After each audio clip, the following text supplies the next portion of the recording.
আমার দলের নেতৃবৃন্দ, অত্র এলাকার সাবেক কাউন্সিলর, বিভিন্ন অঙ্গ সংগঠনের নেতৃবৃন্দ উপস্থিত রয়েছেন। আমার সামনে মুসলমান ভাইরা, আমার সালাম নিন। আসসালামু আলাইকুম। হিন্দু ভাইরা সকলকে, ভাই বোনেরা সকলকে আমার আদাব।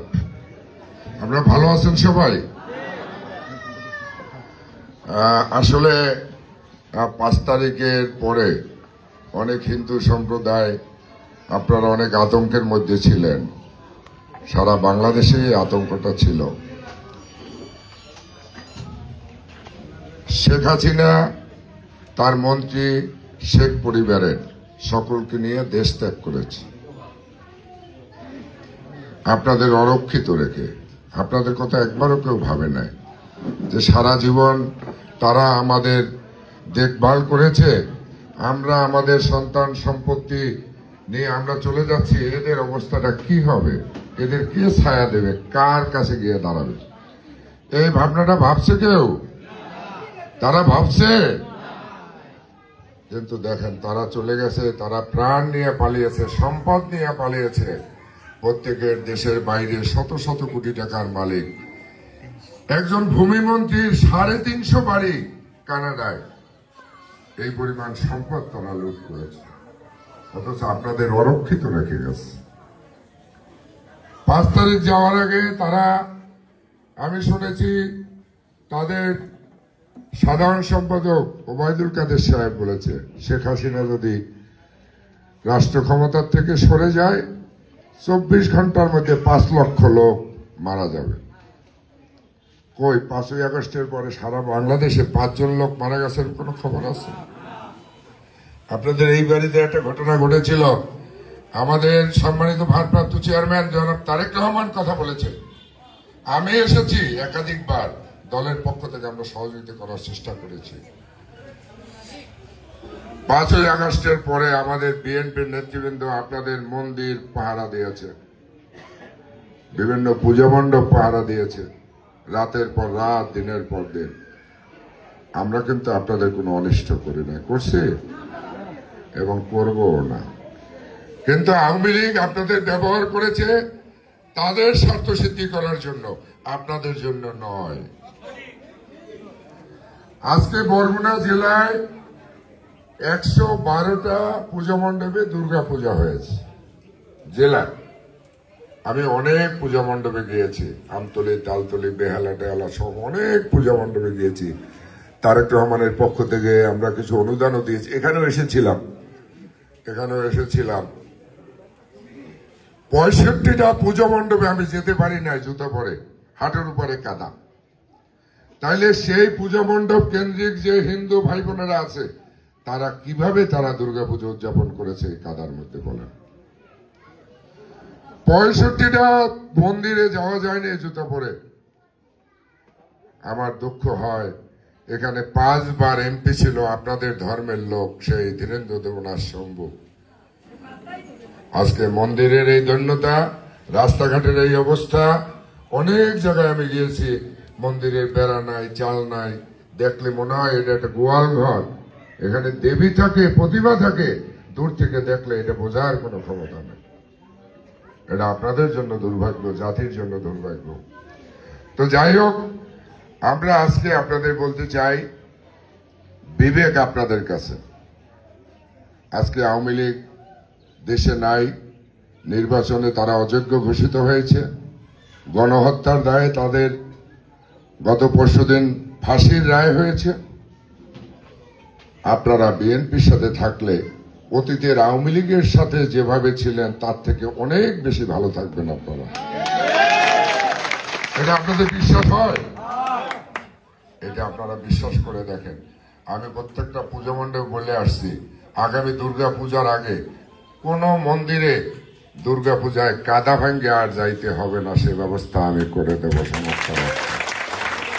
আমার আগামী দুর্গা পূজার আগে যে সমস্ত মন্দির আমরা তালিকা করেছি, যেখানে মণ্ডপে প্রতিমা রাখার জায়গা নাই, সেই মণ্ডপগুলি সংস্কার করার ব্যবস্থা আমরা করে দেব।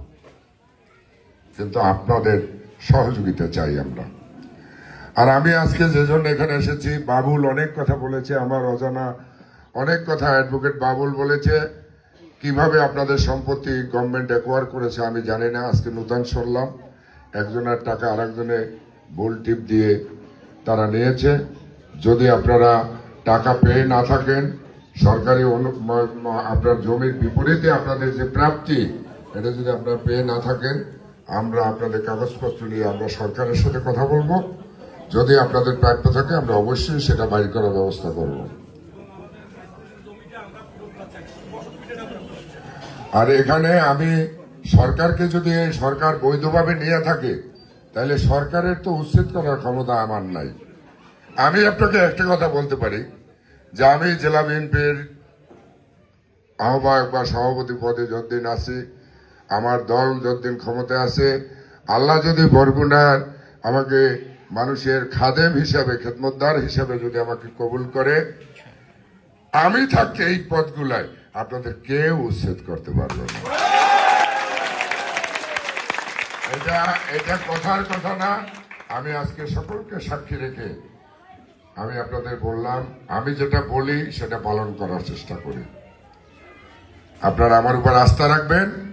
আমার দল যদি ক্ষমতায় তো আসবে, আর আপনাদের একটা কথা দিতে হবে যে আওয়ামী লীগ না ফেরা পর্যন্ত আপনারা আমাদের ছেড়ে আর যাবেন না। কি কথা দিলেন?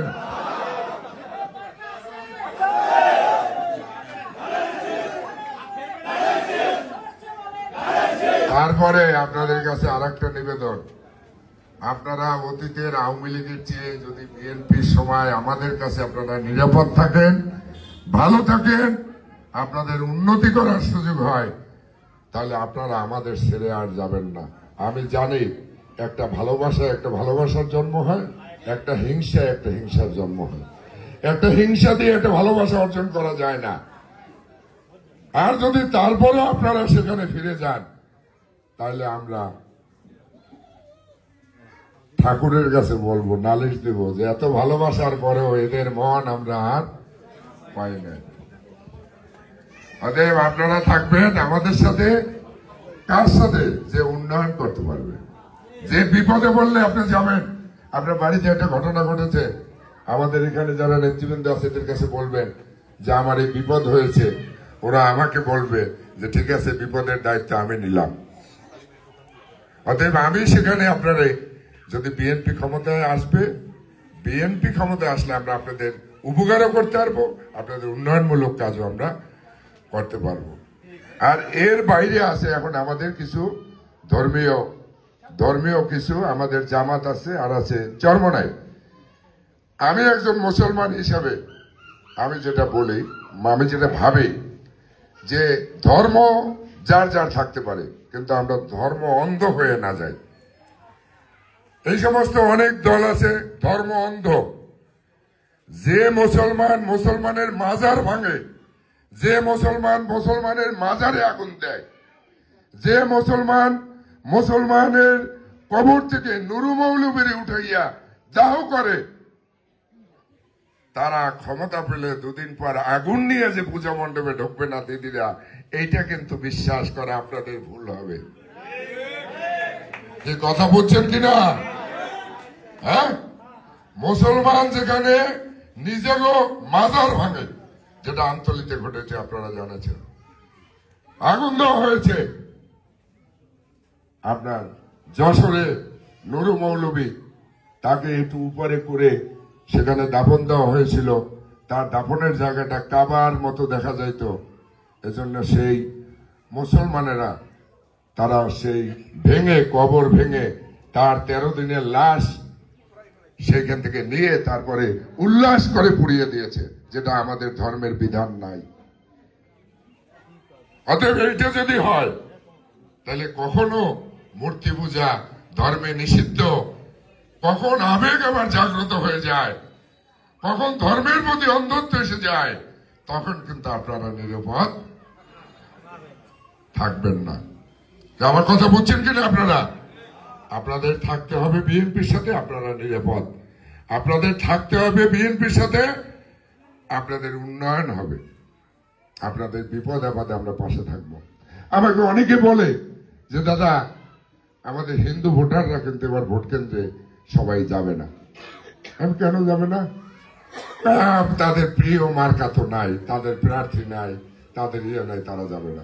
আমি যদি তারা না যায় সেটা তাদের জন্য ভুল হবে, কেন ওই মুসলমানরা, ওই উগ্রবাদীরা, তাদের ভোটার কিন্তু একটাও বাকি থাকবে না। অতএব আপনাদের ভোট কেন্দ্রে উপস্থিত হতে হবে, আপনাদের ভোট কেন্দ্রে উপস্থিত হতে হবে। এ রাষ্ট্র সর্বজনীন, হিন্দু মুসলমান বৌদ্ধ খ্রিস্টান আমরা একই সমাজে বসবাস করে আসছি যুগ যুগ যুগ যুগ ধরে, শত শত বছর ধরে। এই ধারাবাহিকতা আমরা বরগুনা বজায় রাখতে চাই। আমরা সহ অবস্থানে এখানে বসবাস করতে চাই। আমরা আপনার দুঃখে যেমন ভাগী হতে চাই, আপনার সুখেও আমরা সেভাবে ভাগী হতে চাই। এটা একমাত্র বিএনপির দ্বারাই সম্ভব, তারেক রহমানের দ্বারাই সম্ভব, আমাদের দ্বারাই সম্ভব। আমরা রাজি তো সবাই? রাজি না কে কে? না, আমার অধিকাংশই রাজি না। আপনারা ধানের শীষের পক্ষে আছেন? সবাই ভোট কেন্দ্রে যাবেন? ওই যে অনেকে মাথা খান যায়, ওই যে মাথা খান আপনারা রাজি আছেন সবাই? আজকে থেকে বিএনপি আপনাদের সকল দায়িত্ব গ্রহণ করলো। আপনাদের সকল ভালো মন্দ যাহা কিছু আছে আমরা আপনাদের সকল দায়িত্ব গ্রহণ করলাম। আপনাদের সুখে দুঃখে আমরা থাকতে চাই। কোন ভাঙ্গাভাঙ্গি হবে না, ভাঙ্গাভাঙ্গি বন্ধ, ভাঙ্গাভাঙ্গি হবে না। দোকানপাট যেখানে যে অবস্থা আছে সেই অবস্থায় থাকবে। বাড়িঘর ভাঙ্গাভাঙ্গি হবে না। আমি দায়িত্ব নিয়ে বলে গেলাম, যদি কোনো পুলিশ, যদি কোনো ম্যাজিস্ট্রেট এখানে আসে আমাকে ফোন দিবেন। আমাকে বুলডোজার উঠাইতে হলে আমার গায়ের উপর দিয়ে তারপর যাবে। সবাইকে ধন্যবাদ। সবাই সহযোগিতা চাই, আশীর্বাদ চাই, দোয়া চাই। ইনশাল্লাহ বাবুল বলেছে আল্লাহ যদি কামিয়াব করে আমরা এই মণ্ডপে এসে একটু ফুল ছিটাবো আর একটু আনন্দ করবো। এই রাজি সবাই? সবাই রাজি? দিদিরা একটু উলু দেন, উলু এই উলু দেন, উলু হবে, উলু হবে, উলু ধ্বনি দিতে হবে।